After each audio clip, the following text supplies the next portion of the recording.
Real good stuff. Awesome. Hi guys, thanks for coming. I know it's sort of post-lunch slot going on, so I'm going to sort of try and talk as loudly as possible to try and keep you awake. And I'm very impressed I've got so many people, considering my synopsis didn't mention Umbraco once. But there is a little bit in here now, which I've managed to put in about 24 hours ago, thanks to some research. So, relationships and communities. So I want to look at how you guys as developers, communicate with each other and sort of how we can actually improve that situation a little bit. So I better start with who I am. So I'm Pete Hotchkin. I work at Redgate as a designer. So I'm making quite a faux pas talking about devs as a designer. And my Twitter handle is headloose. This is me falling out of the sky in a chair. The last talk I did was in front of 700 people, 5-minute talk, and this was one of my main slides. And I can guarantee you that putting an advert that you're single, plus 700 people, plus Twitter, does not equal success. And also, I'm a little bit obsessive about this sort of tab. If I see this tab, when you finish using it, put it straight, because if you don't, I have to go and put it back right. So now you know a little bit more about me and my weird obsessive ways. So now I want to get to know you guys a little bit better, not in the same way. So if I can just have a show of hands, how many people here would class themselves as designers or partially designers? Awesome. Is that more partial than complete, or? I was a designer or not now? Does that count? Okay, yeah. Half and half. Straddle the fence. Draw design is rubbish. You're a developer. Yeah, good thing. So, out of the developers in the audience, how many of you would class yourselves as pure coders? Awesome. And how many of you would class yourselves as admins, DBAs? You're just everything at the back. One man show, man. So I guess that is another question. How many people here would class themselves as everything? So quite a few. Awesome. So, relationships. I do a lot of study with guys who sort of look at our tools and see how they can actually work better and actually get rid of the sling, purely because I move my hands too much. Hold on. For those interested, I fell over playing hockey, damaged my shoulder. Shouldn't be moving it, but never mind. So, relationships. During my work as a designer, I talk to a lot of people and run usability tests. And generally, we have the same things crop up time and time again on why people aren't happy and how they struggle with actually talking to different groups. And so I'm talking about functional relationships here between sort of DBAs and developers. And so not this kind of relationship, but this one. So in life, I think we have lots of different types of relationships as we go through a project. We've got the sort of stakeholder to designer relationship, which there's a lot of people talking about, so I'm going to ignore that. We know how to sort of deal with stakeholders at all different levels. We've got designer and developer, which is a little bit more contentious. I'm working on a design at the moment that's in iteration 20, because one of the developers doesn't like my style of design, even though everyone's different. So then we've got developer and DBA, which is probably one of the bigger areas of problems, where problems occur. And then we've got developers as developer. And I should point out that when I talk about these kind of relationships, it doesn't have to be a relationship between you and someone else. It can be a relationship with yourself, and you can have these internal struggles. So these two are the main ones, I think. And in theory, we should all get along as if we were just going around and having a beer with each other. We should get along, laugh and a joke, and everything should be nice and relaxed. However, it generally ends up as a bit of a fist fight, and each different area, yes, they are women. Each different area has their own priorities within a project. So the DBAs and the server admins are concerned with making sure that all of their server-side stuff is beautiful, and the code that the developer's going to put on there is going to really struggle, and make sure that that code performs optimally. Does that work? Probably. So that's kind of where I want to come from with this talk. So I think sort of the solutions is probably the best place to dive into this, and I think the best thing to do when you have this internal struggle between two different projects is actually just go and get a coffee with each other, because generally you'll find out that the problem that you're having with that other person or with yourself can actually be solved relatively easily if you actually talk to each other. But more often than not, we actually end up having this combative situation where we just don't actually see the other person's point of view. You're so fixed in your mindset of this is the way it should be done. I can't see where I'm going wrong. It's clearly your fault. Just hands up if you've ever had that situation where you blame someone else. Yeah. So I think getting to know the other person that you're having an issue with is probably the most important thing. And whilst you're having a coffee, try and solve something completely irrelevant together, and it'll actually help you figure out how the other person's thinking and how they explain stuff to you. And I'll come on to that project with the website a little bit later on with how we actually solved it, because we're now in a point where we've actually got to a final design. So yeah.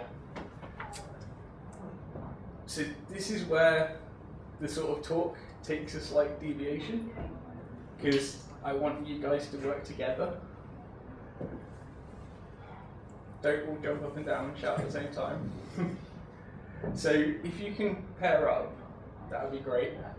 Preferably with someone else that you don't know, so you can understand where the other person's coming from. And the first thing I want you to do is figure out how many squares are in this one. It should be fairly quick and easy. Hopefully you've probably already all seen it. So come on, pair up, please.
Has everyone got that one?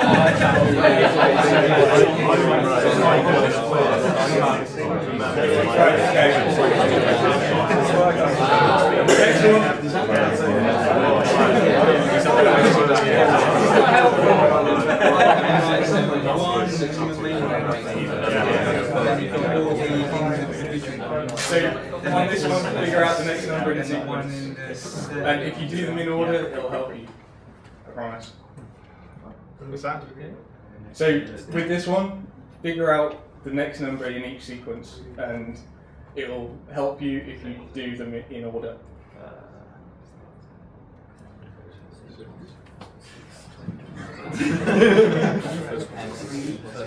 Clearly make someone do it in this room.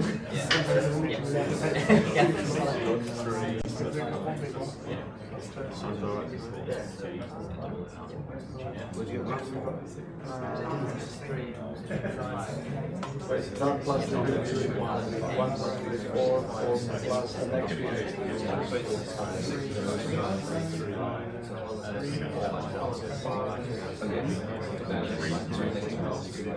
Plus the next one.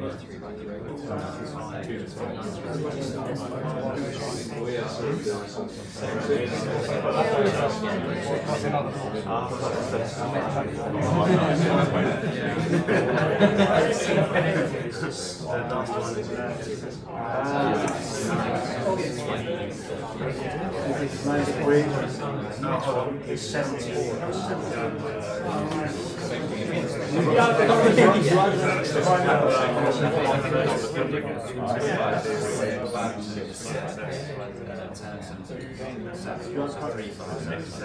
Okay, cool. Have we all done that one? Yeah. Yeah? I think so.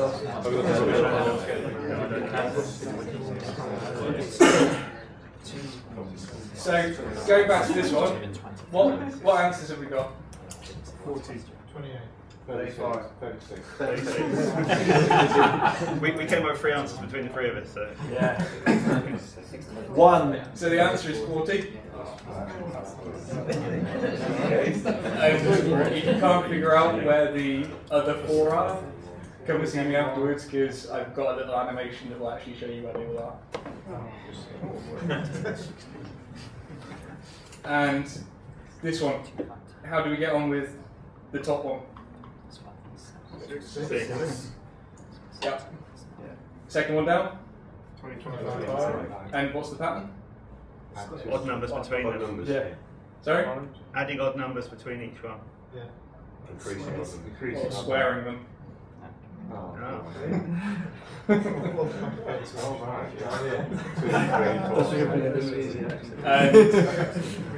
And the last one? Yeah. So square the number and add 1.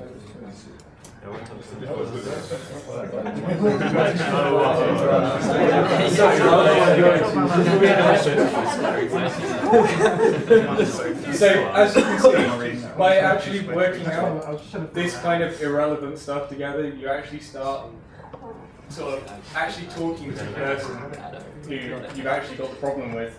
And it doesn't have anything to do with what you're working on, but it gets you into their mindset of figuring out how they're thinking. And if none of that works, you still have technical solutions and you can still prove them wrong. So within .NET applications, there's a few different ways to prove someone wrong. And I think one of the main ones is performance profilers. They're so powerful these days that you can do a lot with them. And one of the main reasons I'm talking about performance profilers is because it's one of the main products I actually work on. So there are loads out there. There's obviously JetBrains, Visual Studio, and things like that. But I work on ANTs, so I'm going to walk you through a few things within the ANTs performance profiler that can actually help sort of justify your reasoning and actually allow you to see if something in your code is wrong. So I'm just going to sort of step you through, basically. So this is the startup screen that you get when you first fire up ANTs or APP. You might have heard it called both. So you can basically profile any .NET application with it, and one thing that with the release of Windows 8, this is going to be one of the new startup screens. Within ANTs, it allows you to, so as a proof of concept, this is proof of concept in-house screen at the moment, but it actually allows you to profile Windows 8 applications, and so, which is pretty cool. We've spent some time sort of trying to figure out how to get in there. but not very web-based, unfortunately. So we'll move on. So when you start profiling an application, you get this screen just here, and at the very top section just here, this is what we call the timeline, and that updates in real time as you're going through your application. So if you click a button and suddenly there's a spike in that CPU usage, you know something at that point has gone hideously wrong. So this application just here is actually Nerd Dinner. I don't know if you guys have heard of it before. So basically we took Nerd Dinner and put a massive performance problem in it. And first thing this morning, I was sat in the other room going, oh my god, where's my performance problem gone? And it turns out that the performance problem only exists if you've got an internet connection. And I've never been so happy to see a performance issue reoccur, which isn't a good thing, by the way, if you're actually profiling live. So you've got the timeline at the top, which gives you an instant visual clue. But then this main area just here is your call stack. So it actually shows you all of the methods that are being called. And over here, it shows you what's actually all the timings that are associated with it. And we also show you a hot stack that the system actually figures out what is most likely to be, what path is most likely to be causing the problem within your application at the time. So a couple of cool things that we've done so to sort of help this sort of relationship and talking to each other. If I can click through. There we go. So we've actually started grouping calls by HTTP request. So when you first actually look at it, we've got this icon that actually says, yeah, this is a HTTP request that's happened, and everything after this point happened on this, with this call. So it helps you figure out quite quickly where your performance problem is going to be with it. And we've also started putting SQL straight within the call tree, so you can see what code's calling it and then actually see what's going on. By clicking that little icon, it takes you through to the database view, which then gives you a bit more about the timings. It gives you the total time to first result. So we don't give you the time at the moment. We don't give you the time to actually complete the entire request. It gives you the time to the first result, because in theory that tells you how well that call is actually taking, how long that call is taking to actually process. And the sort of biggest area we found that this helps is if you're using a link layer in your application. And we've actually found people who haven't actually known how many calls their application is taking until they've looked at it through this, because they just throw it out to that layer and let it do its thing. So we found that as soon as we put them in front of this and they suddenly, oh my god, I had no idea that there were that many calls taking place. So it's an instant sort of performance improvement, and this is where the sort of big DBA developer problem comes in, because the DBA is saying there's far too many calls going to my database, it's just chewing it up, it's from your code. And the developer's going, well, I'm using the link layer, it can't be my problem.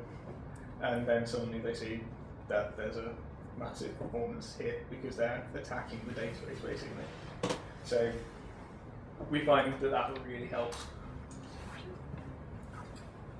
And so so down here we also show you the source code of what's going on. We've integrated Reflector into that, so you can actually decompile the code again, so you can actually see what's going on, and click on any of those methods, and you can, if you've got the source code, it'll display it, or you can decompile it if you've got the necessary stuff to do it with.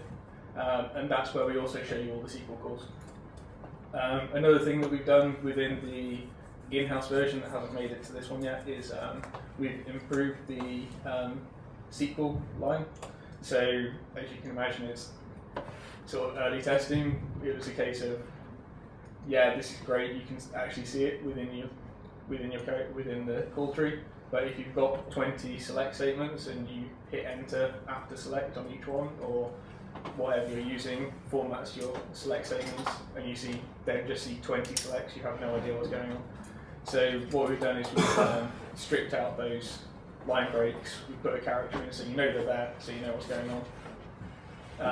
But it allows you to differentiate a lot more easily on what's going on. So second version is Glimpse.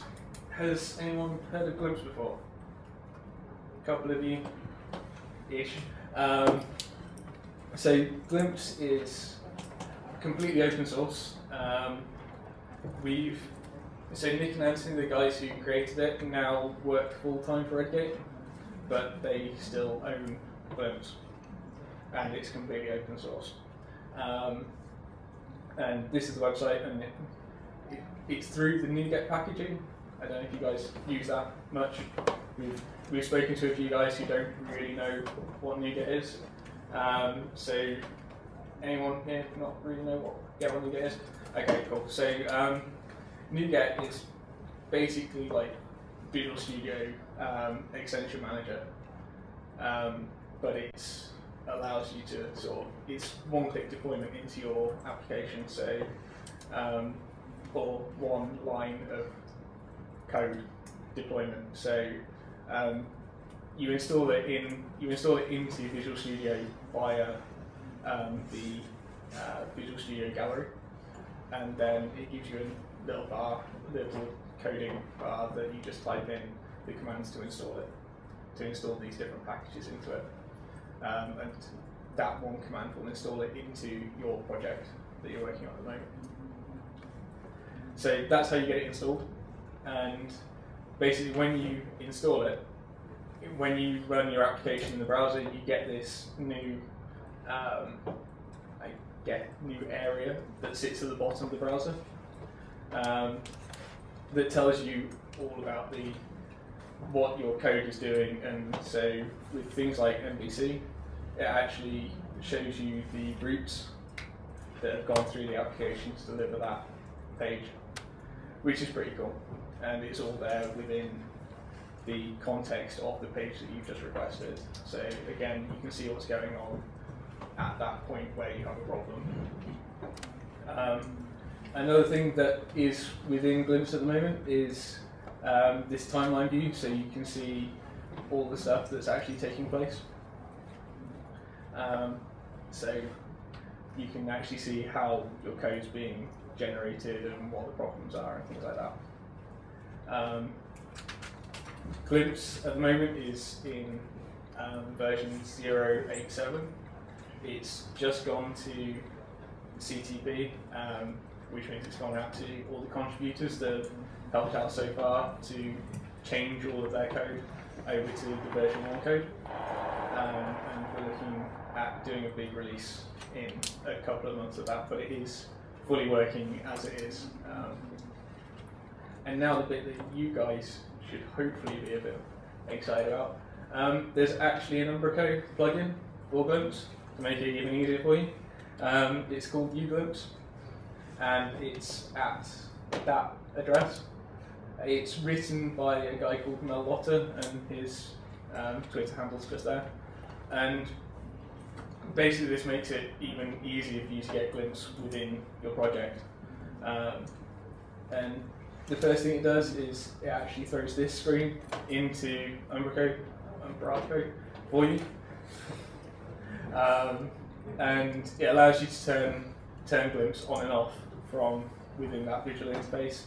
And it also gives you the ability to constrain it down to certain IP addresses. So if you wanted to put it on a production box, but you only want internal IP addresses, you can just throw them in there, and people then won't be able to see it when they go to it normally. So if I just hop back to that one. When you fire up Glimpse, all you'll see is a very small G appear in the bottom right hand corner, which means it's condensed, and then fire it up and it'll just show you all the information that you should need to see. It'll also show you AJAX requests that are going on, and you can actually context switch into those AJAX requests and see everything that's going on the server for those requests as well.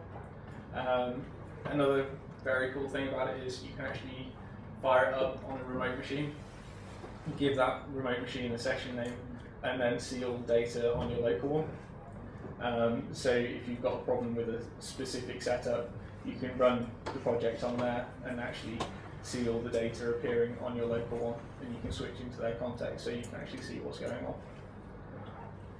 So that is pretty much me done. It's sort of a quick fly-by tour. Come and talk to me or Michaela late for the rest of the day. We'll be here talking about Redgate stuff, about the performance profiler if you want a sort of hands-on demo of what it can do, or we can talk about Glimpse. If any of you guys, like I say, Glimpse is a completely open source project, so we're always looking for contributors to it. If you have any spare time, then please come and talk to me, because we're always looking for people to sort of help out. I'm now on Glimpse pretty much 90% of my time, sort of looking at it and redoing the website, so I'd love to show you the new website design, and which reminded me, to get around our website design problem, we actually did paired design work, and I'd never done that with a developer before, but it actually turned out really fruitful. So even actually working cross-functional, you can actually get something really useful out of it, because you actually get them articulating what their problem with it actually is. So, and the bigger problem was he's actually based in Melbourne, so he would redesign my design overnight whilst I was sleeping, and I would get an email first thing in the morning with this completely different design, trying to explain where he wanted to go with it.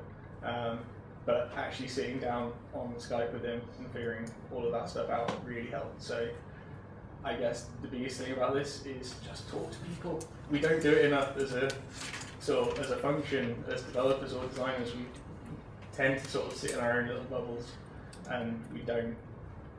Just by talking to the person we're having a problem with, then it helps free that completely up, and you'll solve stuff a lot easier. So thank you, and have you got any questions? Any? Yeah. Can you trial that at all, or do you need to Yes, trial license? there's a 14-day trial with everything, with all the Redgate products. So you should be able to get it running. There you go. If you're making the decision, someone new like myself making the decision between which those two products to use, how would you sum up what they're targeting? Does that make sense? Yes, yeah. So I would say they perform two very different tasks. They both help solve problems that you've got, but from different angles. So Glimpse basically helps you understand the code better. With the performance profile, you actually need to know the code that you're looking at to actually understand what it's telling you. Whereas Glimpse takes that slightly higher level look and actually explains to you. So this is the route that this has taken, and it's actually being used to sort of prove Microsoft wrong a couple of times on their own stuff, which they've then gone and fixed. So it helps that understanding a lot more, whereas the performance profiler actually sort of gives you that deep level understanding of saying this is where this is going wrong, but you need to know what most of your code is doing to be able to follow the stack trace down. Any more? So can you just give us an example? The uGlimpse plugin from Umbraco. Because I mean, obviously one of the problems that we have on a day-to-day basis is you have a piece of code, it's working fine on the local developer's machine, but it's deployed up to the dev server, or the dev server is deployed to production, and then it blows up and you don't know what's going on, and all you can do is copy it back down to the dev machine, step through debugging, Visual Studio or whatever. But does this glimpse actually allow you to see what's going wrong on the live server? Yes, basically. So it will tell you what that server's actually doing. It's the sort of easiest way to describe it is Firebug for your server, and that's the way it's been described to most people. So if that helps. But presumably you've got to be careful with security. Yes. Yeah, because it would expose a lot of information about what's going on. Yeah, definitely. Yeah, which is why there's the IP filtering in there to get around that. Is it possible just to physically stop it running? Yes. Yeah. Yeah. So you Just stop Glimpse running. yeah, once the project's launched, you're happy, you can just stop it. Yeah. Yeah. So you have to turn it on to start with. Yeah. So it puts the DLLs in there, but it won't really do anything with it until you actually click run. Okay. And there's a complete there's a dashboard behind it that where you actually have to visit and actually click run, or there's a live book that you can click. So you can access it through the back end live if you need to, without going into the actual server. No. So I couldn't do something. If someone called me up and I couldn't go. Oh, so Glimpse is all what Glimpse you turn Glimpse on through a user interface through the browser. Yeah, that's right. Yeah, you can do that. Yes. Great. Yeah. So Glimpse is completely controlled from within the browser. Once it's put into your project, once the DLL is put into your project, then you once the DLL is put into the project, then everything else is done once it's compiled and put onto the once you're doing it. Thanks. Anything else? No? Cool. Alright then. Well, thanks guys. That's me done.